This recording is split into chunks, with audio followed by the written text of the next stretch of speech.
Hello friends, welcome to my channel Rai astrology. तो जो viewers आज मेरे चैनल पर पहली बार आए हैं उनको बता दूं कि वो मेरा पहला वीडियो को रेफर कर सकते हैं जहां मैंने ग्रह, राशि और कुंडली के भाव की बेसिक इन्फॉर्मेशन शेयर करी है। तो आज मैं आपसे शेयर करूंगी ज्योतिष की हिस्टोरिकल इन्फॉर्मेशन। ज्योतिष के इतिहास और वेदों में इसके कहाँ जिक्र है, कैसे जिक्र है, उसके बारे में हम लोग आज बात करेंगे। उससे पहले मैं आपसे रिक्वेस्ट करना चाहूँगी कि आप मेरे चैनल से जुड़े रहें और इनफैक्ट आप ज्योतिष से जुड़े रहें, क्योंकि दोस्तों मैं अपने पर्सनल एक्सपीरियंस से कह सकती हूँ कि ज्योतिष को समझने के बाद आप अपने अंदर एक पॉजिटिव इफेक्ट देखेंगे। किसी भी सिचुएशन में आप स्वयं रियलाइज करेंगे कि अब आपके सोचने के तरीके में सकारात्मक यानी कि पॉजिटिव बदलाव है। तो चलिए शुरू करते हैं आज के वीडियो से। इस वीडियो में मैं 4 टॉपिक कवर करूंगी। ज्योतिष का इतिहास, वह कहाँ से शुरू हुआ, ज्योतिष का महत्व, ज्योतिष के लाभ हमारे मानव जीवन पर और वेद परिचय। तो चलिए अब शुरू करते हैं ज्योतिष की उत्पत्ति और इतिहास से। दुनिया भर में भाग्य बताने की कई पद्धतियां मौजूद हैं। इन सब में ज्योतिष शास्त्र हमेशा केंद्र में रहा। ज्योतिष का अर्थ है शाश्वत सर्वशक्तिमान की ओर ले जाने वाला प्रकाश। आधुनिक काल में इसे वैदिक ज्योतिष कहा जाता है। ज्योतिष बहुत पहले से जाना जाता है। सभ्य सभ्यता के विकास के बाद से वेदों को सबसे पुराना धर्म ग्रंथ माना जाता है। ज्योतिष के बारे में सभी वेदों में लिखा है। इसका मतलब है कि ज्योतिष का ज्ञान वेदों के समय से अच्छी तरह विकसित था। वर्तमान समय में ज्योतिष को किसी भी परिचय की जरूरत नहीं है। हालांकि कुछ नई जनरेशन के लोग इसे आडंबर या दिखावा मानते हैं, क्योंकि वे लोग ज्योतिष को करीब से नहीं समझते और इसकी महत्वता को नहीं जानते। आइए समझते हैं ज्योतिष के महत्व। क्या ज्योतिष भविष्य जानने का टूल है? नहीं।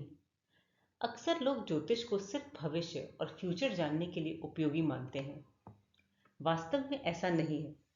ज्योतिष के द्वारा आप जातक के ग्रहों, राशियों की स्थिति देखकर उनका स्वभाव, नेचर, उनकी ताकत, कमजोरी यानी कि वीकनेस, स्ट्रेंथ का अंदाजा लगा सकते हैं।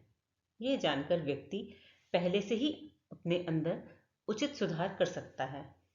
साथ ही वह अपने जीवन के महत्वपूर्ण पहलू जैसे कि करियर, पर्सनल लाइफ, फाइनेंस से रिलेटेड जानकारी पहले से ही पता लगा सकता है और उसके लिए एक अच्छी योजना बना सकता है।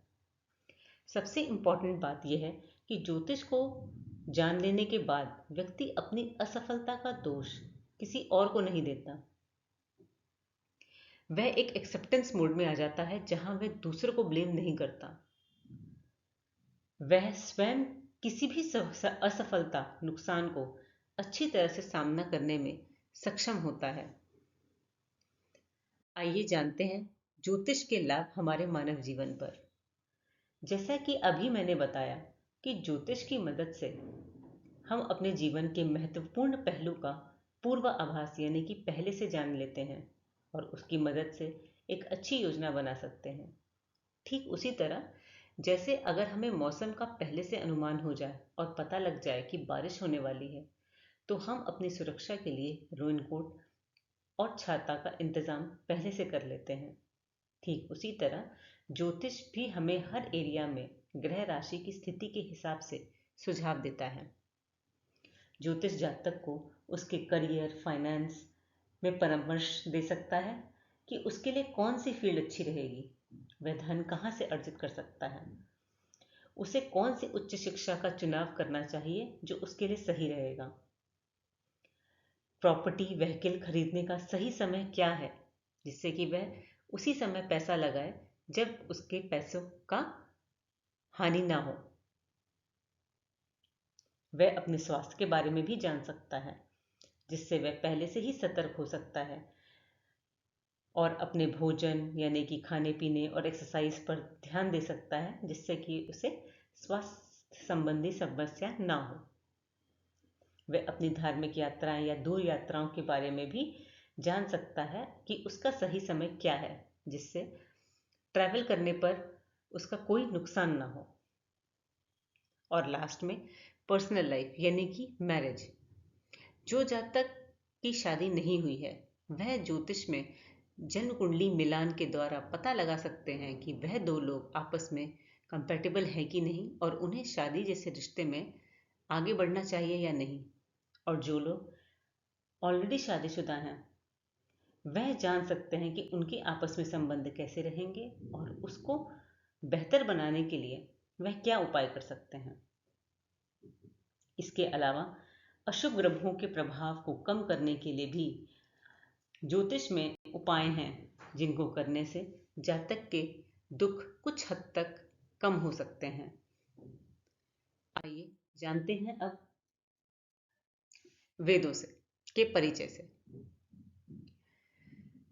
वेद मानव सभ्यता के सबसे प्राचीन ग्रंथ माने गए हैं। वेदों को मानवता के कल्याण के लिए माना जाता है। यह ज्ञान सृष्टि की उत्पत्ति से विद्यमान है। ऋषि मुनियों को यह ज्ञान परमेश्वर से प्राप्त हुआ, इसलिए यह भी माना जाता है कि वेदों को किसी ने लिखा नहीं है, बल्कि वह दैवीय ज्ञान है जो प्रकट हुआ है।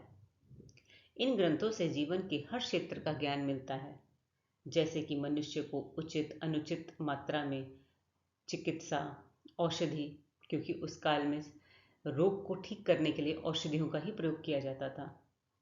शस्त्र कला, ललित कलाएं जैसे कि मूर्ति बनाने की कला, चित्र बनाने की कला, संगीत, नाटक, वास्तु और ज्योतिष का ज्ञान, स्थापत्य यानी नगर निर्माण की विधि, भवन निर्माण की विधि, जिसे कि हम आज की डेट में आर्किटेक्चर बोलते हैं, इन सबका ज्ञान वेदों में दिया गया है। हालांकि जैसे जैसे हमारा समाज विकसित हुआ, आम लोग इस दिए गए ज्ञान को भूल गए और इस ज्ञान को विकसित करने में समय और पैसा नहीं लगाया गया। एग्जाम्पल के तौर पर ज्योतिष को ही ले लीजिए, इस पर बहुत ही कम लोग अपना ध्यान दे रहे हैं, जिसकी वजह से यह ज्ञान ज़्यादा विकसित नहीं हो रहा है और नई पीढ़ी के लोग इस पर विश्वास नहीं करते। तो चलिए अब जानते हैं वेदों के बारे में। बहुत डिटेल में तो बताना मुश्किल है, क्योंकि हर वेद अपने आप में ही एक बहुत बड़ा सब्जेक्ट है, लेकिन मेरी कोशिश है कि आप लोगों को कुछ इंपॉर्टेंट बातें बता सकूं। वेद 4 प्रकार के हैं: ऋग्वेद, यजुर्वेद, सामवेद, अथर्ववेद। आइए अब इनके बारे में एक एक करके जानते हैं। सबसे पहले ऋग्वेद। यह ग्रंथ चारों वेदों में सबसे प्राचीन है। ज्योतिष का पहला प्रयोग भी इसी वेद के सूत्रों से मिलता है। ऋग्वेद में श्लोकों का संग्रह है। विभिन्न देवताओं की आराधना के मंत्र श्लोक के रूप में लिखे गए हैं। इस काल में देवताओं का आह्वान यानी कि देवताओं को बुलाने के लिए केवल मंत्रों का प्रयोग किया जाता था। प्रत्येक देवता के लिए अलग अलग सूक्त हैं। हर सूक्त की रचना किसी ऋषि ने की है। प्रत्येक वेद में किसी न किसी विशेष ज्ञान के बारे में बात की गई है। ऋग्वेद का उपवेद है आयुर्वेद। आयुर्वेद के रचयिता भगवान धन्वंतरी हैं। आयुर्वेद एक संपूर्ण शास्त्र है। इसमें जड़ी बूटियों और औषधियों की विस्तृत जानकारी है। रोग के लिए कौन सी औषधि कब लेनी है, कितनी मात्रा में लेनी है, इन सभी चीज़ों की जानकारी यहाँ दी गई है। इसमें यह भी बताया गया है कि मनुष्य का आहार कैसा होना चाहिए जिससे वह रोग मुक्त हो सके।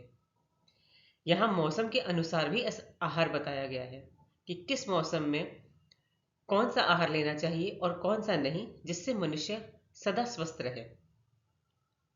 जैसा कि आप सभी लोग जानते होंगे कि कभी ना कभी हम सबने आयुर्वेदिक की दवाइयों का सेवन किया है। आज भी खान पान पर विशेष ध्यान दिया जाता है, जैसे कि समय पर खाना और कुछ खाने की चीज़ों का परहेज भी बताया जाता है। यह सभी ज्ञान पुराने जमाने से चला आ रहा है। ऋग्वेद में विभिन्न ऋतुओं में जन्म लेने वाले जातकों का भी फल लिखा है। एक साल में 6 ऋतुएं होती हैं और वर्षा ऋतु के बारे में तो आप सभी लोग जानते होंगे। तो विभिन्न मास में एवं तिथि की गणना और उनका मानव जीवन पर प्रभाव भी बताया गया है। इसी वेद में नक्षत्र, नक्षत्र का नाम और उसकी खोज और उसके फलादेश भी बताए गए हैं। आइए अब जानते हैं यजुर्वेद। यहाँ विभिन्न प्रकार के यज्ञों का उल्लेख है। किसी विशेष परिणाम के लिए यज्ञ का आयोजन किया जाता है। यज्ञ, हवन और कर्मकांड के सारे मंत्र यजुर्वेद में हैं। हवन यज्ञ का ही अंश है जो हम आखिरी में आहुति के रूप में करते हैं। विभिन्न लक्ष्यों के अलग अलग यज्ञ हैं। जैसे पुराने काल में किसी राजा के सम्राट बनने के भी यज्ञ होते थे, और श्री राम जी द्वारा किया गया अश्वमेध यज्ञ का वर्णन हर जगह है। यज्ञ कामना पूर्ति के लिए भी किया जाता है, जैसे कोई संतान प्राप्ति के लिए कर सकता है, कोई विवाह में देरी हो रही है उसके लिए कर सकता है, और कोई भी व्यक्ति अपने घर परिवार की सुख शांति के लिए भी यज्ञ कर सकता है। यज्ञ करवाने के लिए ब्राह्मण होते हैं और इन ब्राह्मणों को हम आचार्य कहते हैं। यजुर्वेद का है उपवेद है धनुर्वेद। पुराने जमाने के हिसाब से यह एक विज्ञान है। यहाँ शस्त्र अस्त्र के ज्ञान के बारे में बताया गया है, जैसे कि कोई उस काल में जब कोई युद्ध के लिए जा रहा है तो उसे शस्त्र अस्त्र यानी कि धनुष, बाण, गदा का प्रयोग कैसे करना है, कब करना है, कितनी दूरी से करना है, जिससे कि वह शत्रु पर विजय प्राप्त कर सके। इन सभी चीजों का ज्ञान धनुर्वेद में है। यहाँ ये भी बताया गया है कि आपको अपनी सेना का नेतृत्व यानी कि लीड कैसे करना है। जीतने की नीतियां यानी कि युद्ध को जीतने की स्ट्रेटेजी भी बताई गई है। यजुर्वेद में ज्योतिष संबंधी बातें भी बताई गई हैं। यहाँ फलित ज्योतिष का युग में बहुत विकास हुआ। फलित ज्योतिष यानी ग्रहों की स्थिति को समझकर मानव जीवन पर प्रभाव बताने को फलित ज्योतिष कहते हैं। अब जानते हैं सामवेद। इस वेद में सभी प्रकार के मंत्रों, ऋचाओं, सूक्तों की पठन की विधि का वर्णन है।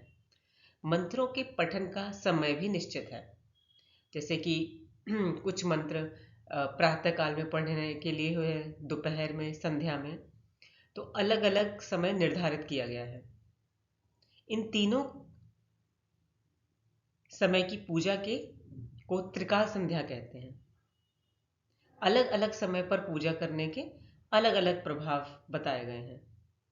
जैसे कि आज आपने देखा होगा कि मंदिरों में पंडित जी समय समय पर पूजा करते हैं। सामवेद का उपवेद है गंधर्व वेद। गंधर्व वेद में नृत्य, संगीत, कलाओं के बारे में बताया गया है। यहाँ गायन वादन की विधि और समय भी निर्धारित किया गया है। जैसे कि वादन यंत्र हैं आपके ढोलक, हारमोनियम और संगीत, इन सभी चीज़ों के बारे में बताया गया है। और यहाँ पर नाट्य शास्त्र के बारे में भी उल्लेख है। नाट्य शास्त्र यानी कि नाटक, जहाँ जिसके अंतर्गत अभिनेता यानी कि एक्टर्स और नाटक, पर्दे, इन सब चीज़ों का वर्णन है। और माना जाता है कि भगवान शिव जी ने भी नाट्य शास्त्र की शिक्षा ली थी। आखिरी में है अथर्ववेद। यहाँ जीवन और समाज के नियमों का विश्लेषण है। यह एक नीति शास्त्र है, जैसे कि हर व्यक्ति के कर्तव्य के बारे में उल्लेख है। जैसे कि एक राजा के अपनी प्रजा के प्रति क्या कर्तव्य होने चाहिए, और एक नागरिक का अपने परिवार के प्रति, अपने देश के प्रति क्या कर्तव्य हैं, उसके बारे में उल्लेख है। अथर्ववेद का उपवेद है स्थापत्य वेद, जिसका अर्थ है स्थिर करना या उचित जगह पर रखना। यहाँ पर भवन निर्माण के नियम, नगर निर्माण के नियम, पुराने जमाने में कुएं होते थे तो कुएं कहाँ बनने चाहिए, जैसे कि आज के टाइम पे हम लोग इसे आर्किटेक्चर बोलते हैं कि सेक्टर, हमारे घर किस तरीके से बने, स्कूल हॉस्पिटल किस जगह पर होने चाहिए, कितनी हर जगह हमें आगे छोड़नी है, पीछे छोड़नी है, किचन किस जगह होना चाहिए। इन सभी चीज़ों का ज्ञान स्थापत्य वेद में दिया गया है। यहाँ पर मूर्ति बनाने की कला, चित्र बनाने की कला के बारे में भी वर्णन है। और फर्नीचर जैसे उठने बैठने के जो साधन है, चेयर, टेबल, इन सब के निर्माण की विधि बताई गई है। अथर्ववेद में ज्योतिष का सबसे ज्यादा निर्माण हुआ था। यहां ज्योतिष एक संपूर्ण शास्त्र के रूप में प्रचलित हुआ। इस वीडियो में इतना ही। अगर मेरे वीडियो में बताई गई जानकारी आपको अच्छी लगी तो वीडियो को लाइक करें, शेयर करें और सब्सक्राइब भी करें, जिससे कि जब भी मैं अगला वीडियो डालूं तो आपके पास ऑटोमेटिक अपडेट्स आ जाए। आज के लिए इतना ही। धन्यवाद। Thank you.